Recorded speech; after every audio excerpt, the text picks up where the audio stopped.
how we engineer the planet. It's about the fact, an uncomfortable fact, but it is a fact, that we have the technical ability to do this with frightening level of sort of basic technical ease and frightening low cost. That doesn't mean that it works perfectly. It doesn't mean we understand the risks very well. Assault right now. It's not alarmism. It's not exaggeration. This type of weather modification puts out chemicals and toxins, some known, some not known. Many people who try to debate this issue, if they ask you why they should believe this is going on, we have film of it happening, end of the argument. That's it. There's no debate, no discussion, this is not speculation. Also indicative of different materials being expelled from different portions of the aircraft. So again, this amounts to weather warfare, period. The U.S. has historically engaged in weather warfare around the globe.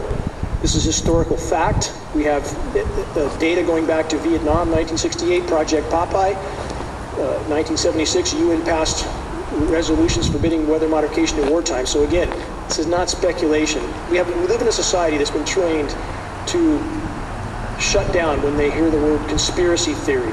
They've been conditioned pretty well. But the bottom line is this is the issue that can't be ignored any longer.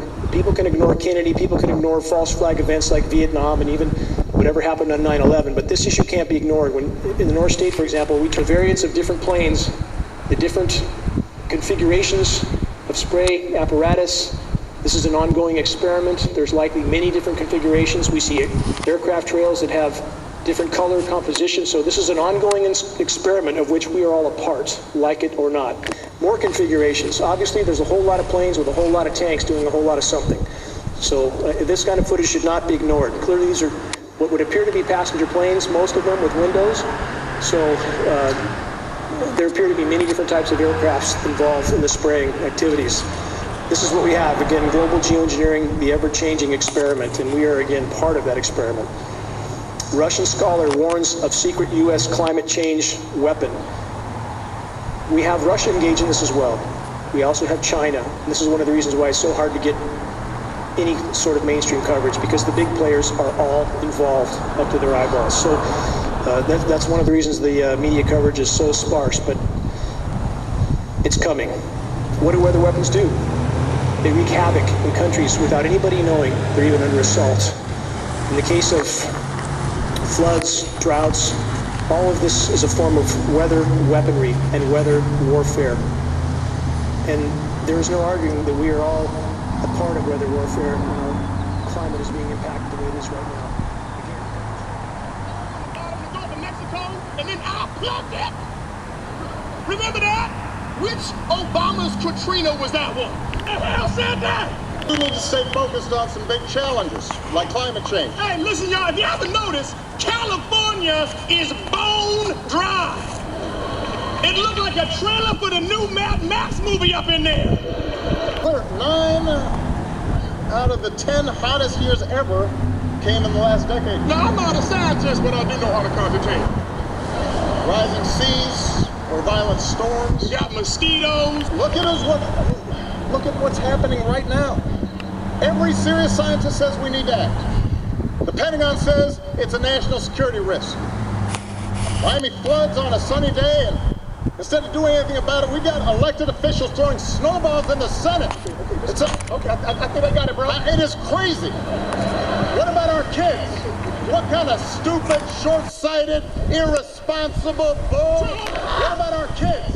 What kind of stupid, short-sighted, irresponsible bull? Geoengineering is about, when you're environmentally doing something with the atmosphere, is that you can be engaged in weather modification. Historically, weather modification in the United States began to be looked upon in the 1940s as something that people would want to do. And so they started looking at making it enhancing snow, enhancing rain. They started looking at hurricane control. There was a whole bunch of projects in the 40s that started. One was Project Storm Fury, which turned into a disaster when they tried to modify a hurricane. For the better part of 30 years, I worked in the aerospace and defense industry. Had a secret clearance twice during my career. Some of the technology that I saw or participated in the creation of tends to play a role in some of the things that are used to control the weather. The very distribution process is being employed in the aerosol campaign, manipulating the weather, crops, taking over the food production or controlling the food production. The military application process evolved when they realized in the 1800s that you can put things into the environment that will influence the uptake of moisture and where it drops out of the atmosphere again.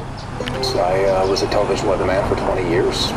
These chemtrails were absolutely required to impact whatever weather event they were designing. And the trails were an absolute necessary ingredient for them to achieve their weather modification goals. So we're finding the aerosols, the metal particulates, all of those can be used and leveraged to create weather events that are several standard deviations or outside what would be typically known with the geoengineering really got on the weather dimensions when it's out. The sky, the less rain we get. Virtually all scientific data, even from the proponents of geoengineering, state clearly saturating the atmosphere with particulates will create drought. Certain violent matter into our environment, which will be absorbed by people to manipulate certain parts of proper functioning of the brain. There are also record numbers of respiratory and health-related issues out there. I'm sure somebody in this room or somebody that's having some type of sinusitis, bronchitis. It is a reaction, it's an allergic reaction to what's being done to us. They are spraying, there's no doubt about it, Project CART, High Altitude Aurora Research Project. The same scientist, Dr. Bernard Eastman, who has certain patent involvement with CART, also has patent involvement with the elements that are being sprayed in the chemtrails.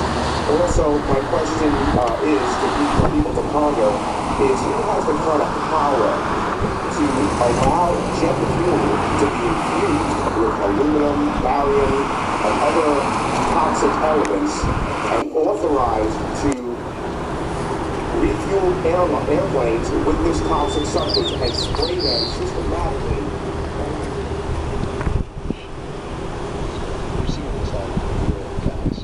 Okay, pH of acid soils is 20 times more alkaline. The aluminum in the soil has doubled in the last 10 years. The rain normal was 5.6, it's 20 times more alkaline. Aluminum blocks essential nutrients. I am unable in my garden to restore normal pH, and that's because nanoparticles are now in the circulatory systems of both plants and humans. The Air Force conducted a study starting in 1993. It was called In Vitro Toxicity of Aluminum Nanoparticles in Rat Alveolar Macrophages. That's a real fancy way of saying testing the effect of aluminum nanoparticles on the white blood cells in the little air sacs in your lung, the alveoli. And what they found in this 8-year study was that these particles, when you're exposed to them long enough, it suppresses the ability of your white blood cells to defend you from airborne infections coming into your lungs. So it suppresses your immune system. But they also found that these same particles, once they get into your system, they can actually go through the barrier in each one of the cells. They get inside the cells, and these particles can actually suppress the ability of mitochondria, which are in the cells, and help to gobble up toxins and things that would be harmful to the nucleus and the reproduction process of the cells in the body. These processes are suppressed, and so essentially by breathing this material in, your immune system is dramatically suppressed. In Suffolk County, New York, they outlawed geochemical engineering. Hawaii passed an ordinance prohibiting geochemical engineering. I urge you to pass an ordinance, at least ask some damn questions. What the hell is all this aluminum doing here? Why are the trees dying? Fishes dying? Why is there Alzheimer and aluminum spiking? And why are these fibers...